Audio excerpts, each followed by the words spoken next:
Hey guys, what's up? This is Kiki Rahul from V4AI. Welcome to the third lecture of Maths 1 for the qualifier. Finally qualifier की preparation शुरू कर ही दी ना, पढ़ना शुरू करते हैं. लेक्चर 3 है ये. इससे पहले 2 वीडियोस बन चुकी है, लेक्चर 1 लेक्चर 2, उनको भी देख लेना. एंड स्टैट्स की भी अपलोड कर ली मुझे, so you can have a look at those videos as well. बाकी मतलब लाइव सेशंस करना तो V4AI पे है. You can enrol to our batch as well. And promotion हो गया, अब आगे का कंटेंट के बारे में डिस्कस कर लेते हैं.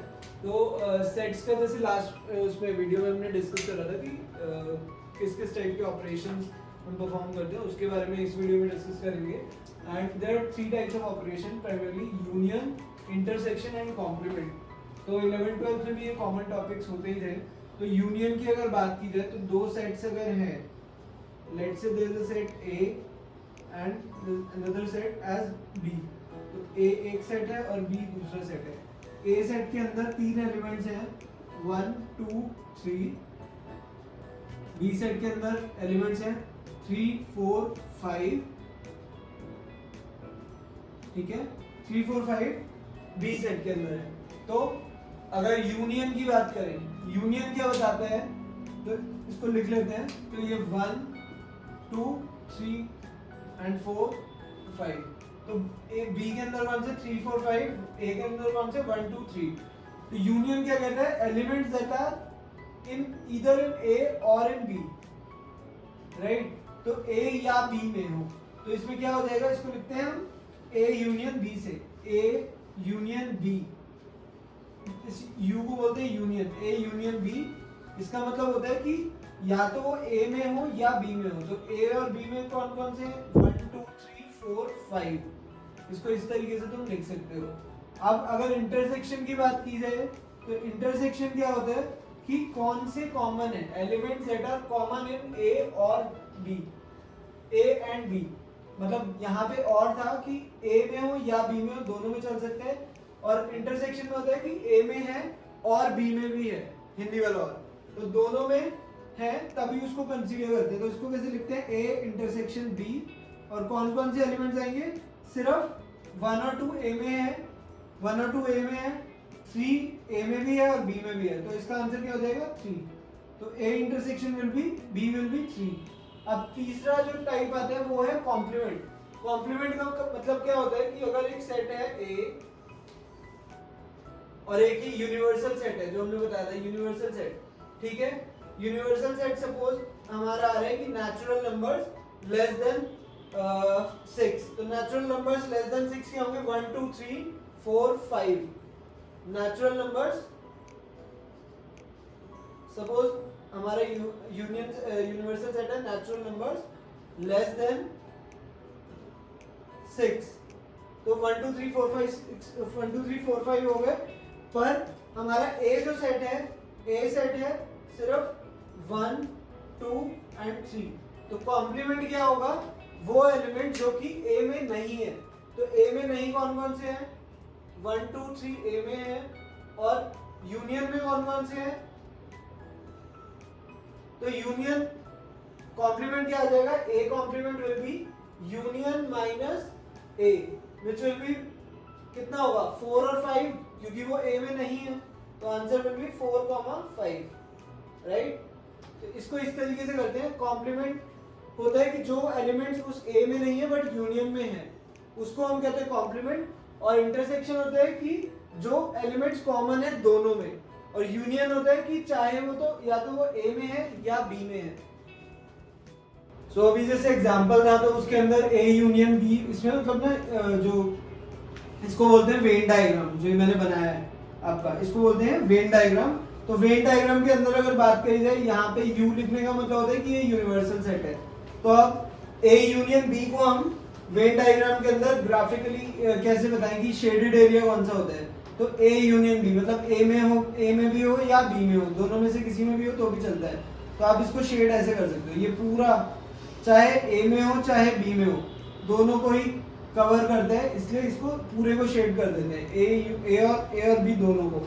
अब अगर इसमें बात की जाए इंटरसेक्शन, तो इंटरसेक्शन में हम कह रहे हैं या तो ए में हो या बी में, सॉरी ए इंटरसेक्शन बी का मतलब होता है कि ए में भी हो और बी में भी हो, तो उसी केस को होगा. तो इस वजह से हम शेड किसको करेंगे, सेंटर वाले एरिया को, क्योंकि ये ए में भी है और बी में भी है। एंड कॉम्प्लीमेंट की बात की जाए तो कॉम्प्लीमेंट को रिप्रेजेंट करते हैं ए बार से, और ए के ऊपर सी आप इस तरीके से लिख के, तो ए कॉम्प्लीमेंट इसे बोलते हैं हम। एंड अगर ए कॉम्प्लीमेंट करना है तो शेडेड एरिया कौन सा होगा, जो ए के बाहर होगा, राइट, इस तरीके से होगा।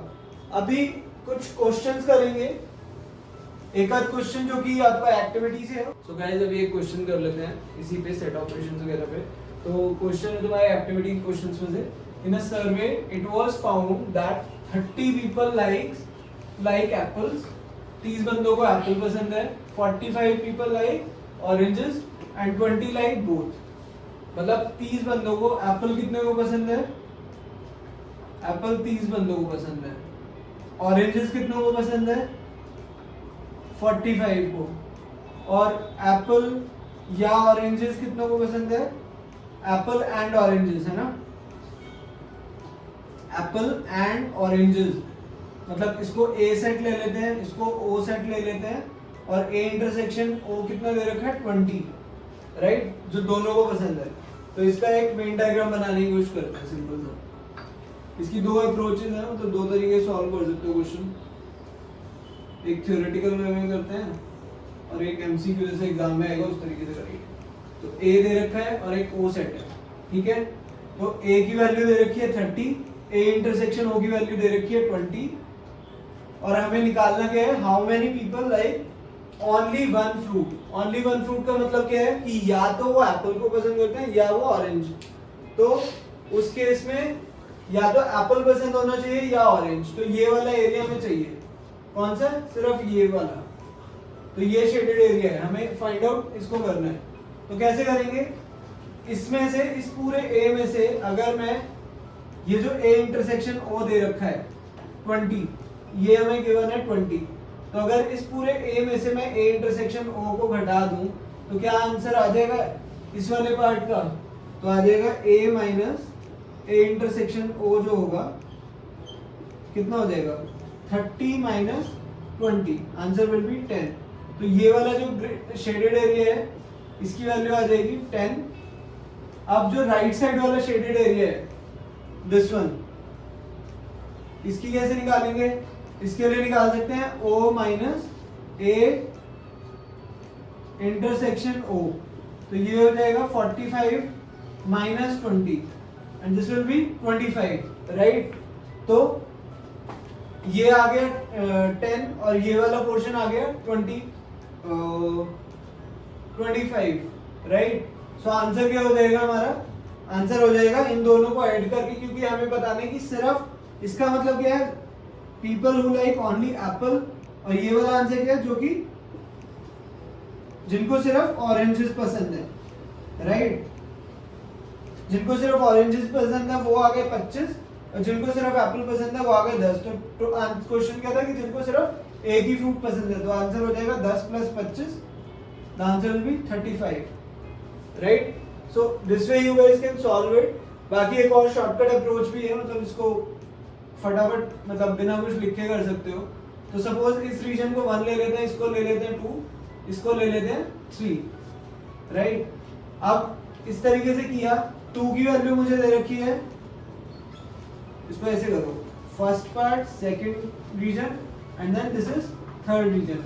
तो सेकंड रीजन की क्या है वैल्यू, सेकंड रीजन में 20 की दे रखा है, और ए की वैल्यू क्या है, फर्स्ट प्लस सेकंड, ए जो है वो हमें गिवन है कितना 30, तो first plus second would be A and ये आ गया 30 के बराबर। और जो बी दे रखा है, सॉरी बी नहीं ओ, ऑरेंजेस जो दे रखे हैं वो दे रखे हैं हमें 45, और ये किसके इक्वल होंगे, सेकंड और थर्ड रीजन के, राइट। तो सेकंड प्लस थर्ड। अब सेकंड वाले को की वैल्यू में ऑलरेडी गिवन है, तो ये हो जाएगा फर्स्ट प्लस 20 इक्वल टू 30। तो इधर से आ गया फर्स्ट की वैल्यू आ गई 10, इधर भी ऐसी 20, सेकंड की 20 पुट करी, थर्ड इक्वल टू 45, तो थर्ड की वैल्यू आ जाएगी 25। So the answer will be, यहाँ से थर्ड की वैल्यू है 25, इन दोनों को ऐड करा and you will get 35 as the answer. So इसको इस तरीके से कर सकते हैं, इवन ओरली हो जाएगा ये चीज। तो इस तरीके से you guys can solve it, and ऐसे ही कुछ और क्वेश्चन है, activity question, go ahead and try solving those questions. If you guys face any issues, comment करना वीडियो के नीचे and do let me know guys. Thank you. Thanks for watching.